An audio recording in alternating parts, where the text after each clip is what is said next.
Hello and welcome to One Move TV. I'm Julie Madison. With me today is Mark Wilson. Not only is he a chartered surveyor, but he's the founder of myleasehold.com, a service in valuation and negotiation in property offered to leaseholders, tenants, and institutions. Mark, you've been in the industry for many years. Just to help us establish the perspective that you have on leasehold issues, could you tell us a bit about yourself? I qualified as a chartered surveyor, and I've been running a property letting and management business in the West End since the early 1980s. So I've always been dealing with leases in buildings, and I've also had an agency type background, so my approach to leasehold reform work is that it's a process of settlement. Mark, looking at your website, myleasehold.com, I noticed that there's mention of freehold as well as leasehold issues. Can you tell me what the difference is between leasehold and freehold? The principal difference between leasehold and freehold is that a lease is a slice of time. A lease is granted for a period that has a start date and an end date. So when people say I'm buying a flat, what they're really buying is they're buying a lease.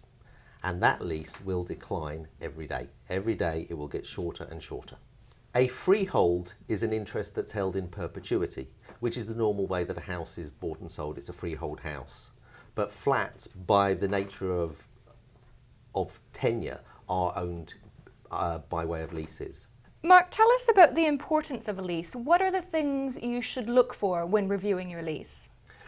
The most important thing to look for when you're reviewing the lease is how long is remaining. If your lease is approaching 80 years, that's the time to really take note and deal with the lease extension. Leases that go under 80 years are subject to an additional compensation payment to the landlord, so tenants will find it much cheaper to acquire their lease extension when the lease is over 80.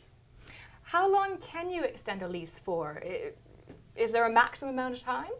The first thing that a tenant has to do is to check how long the lease has remaining, and as long as he's owned it for 2 years, he will qualify as of right to extend his lease.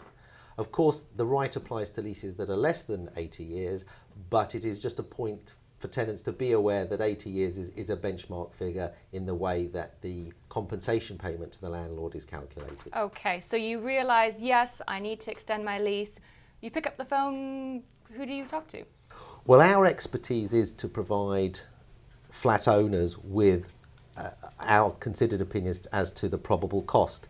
It's a statutory valuation, which it's technical in the sense that we obviously know how to carry out the computation, and knowing the value of the property, we can give a very good indication of the likely price that will need to be paid. And when looking at prices, I would imagine that a landlord and a tenant are going to have what may sometimes be two very different views on what that cost should be.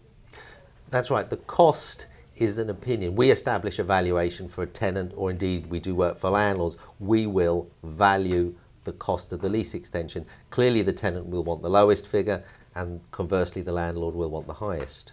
Our best advice to tenants is that they establish the probable cost of a lease extension, approach their landlord informally to see if they will have dialogue to negotiate terms. If the landlord won't negotiate terms, the tenant will serve a formal notice of claim on the landlord and the statutory process starts.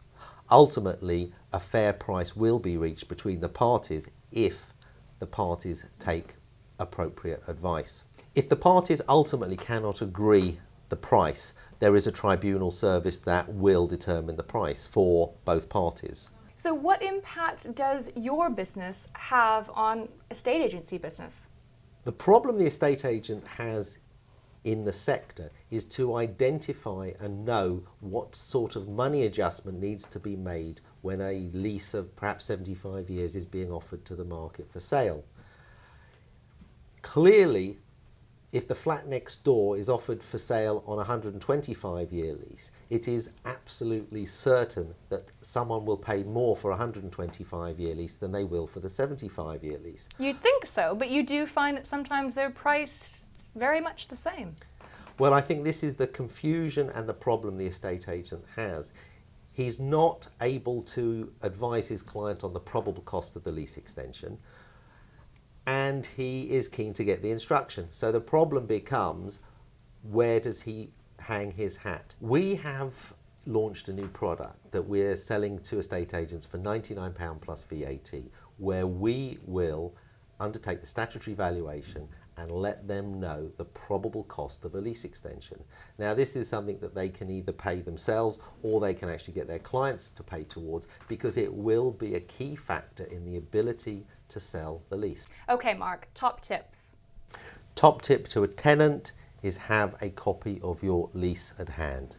Know how long is remaining on your lease, because your future plans will depend on it. If your lease is approaching less than 80 years, deal with the lease extension as soon as you can.